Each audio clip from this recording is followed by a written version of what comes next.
أعوذ بالله من الشيطان الرجيم بسم الله الرحمن الرحيم। প্রিয় মুসলিম দিনী ভাই ও বোনেরা, আসসালামু আলাইকুম। কিয়ামতের দিন সম্পর্কে সংক্ষিপ্ত আলোচনা করতে চাই। অন দি অথরিটি হযরত আবু হুরায়রা রাদিয়াল্লাহু আনহু থেকে বর্ণিত, দি প্রফেট PBUS said, অর্থাৎ রাসূল সাল্লাল্লাহু আলাইহি সাল্লাম বলেন, Almighty Allah will hold the whole world in his hand on the day of resurrection. সর্বশক্তিমান মহান আল্লাহ কিয়ামতের দিন সমস্ত পৃথিবী হস্তে ধারণ করবেন। and the sky will be for the right hand, এবং আসমান ডান হাতে গুটিয়ে নেবেন। then সে অতঃপর বলবেন, I am the only king, where is the king of the world today? আমি একমাত্র রাজাধিরাজ, আজ পৃথিবীর রাজা বাদশারা কোথায়? দি প্রফেট PBUS said, রাসূল সাল্লাল্লাহু আলাইহি সাল্লাম বলেন, all people will be gathered together on the ground like bread in a white cloth.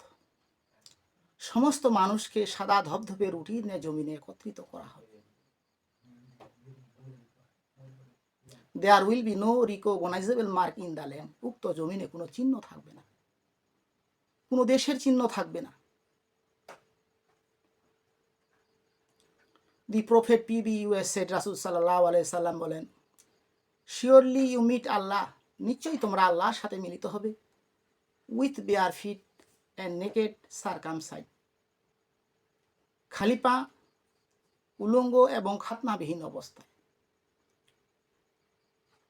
হযরত আয়েশা রাদিয়াল্লাহু আনহা said, হযরত আয়েশা রাদিয়াল্লাহু আনহা বলেন, ও মেসেঞ্জার অফ আল্লাহ, হে আল্লাহর রাসূল, then men and women will look at each other, তখন তো নারী পুরুষ একে অপরের প্রতি দৃষ্টিপাত করবে।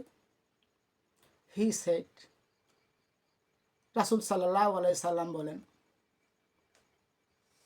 whose condition will be more difficult than wishing this from, এইরূপ ইচ্ছা থাকার চেয়ে কঠিন হবে তখনকার অবস্থা।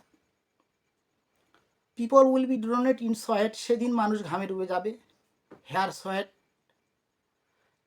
Sweat would spread over 70 yard moderate ground, 70 গজ পরিমিত ভূমিতে ছড়িয়ে পড়বে। কারো ঘাম হবে হাঁটু পর্যন্ত, কারো ঘাম হবে কোমর পর্যন্ত, কারো ঘাম হবে কর্ণ পর্যন্ত। এই পার্থক্য শুধু আমলের কারণেই হবে, আমল কোন থাকার কারণেই হবে। On that the people will stand before her Lord, তখন তারা তাদের প্রভুর সাথে দণ্ডায়মান হবে, অর্থাৎ দেখা পাবে। সবশেষে বলবো, সবার জীবন কামিয়াব হোক, কর্মের মাঝে প্রস্ফুটিত হোক, সর্বময় সুন্দর নিরাপদ হোক সবার জীবন, এই কামনা বিদায় নিচ্ছি। আসসালামু আলাইকুম।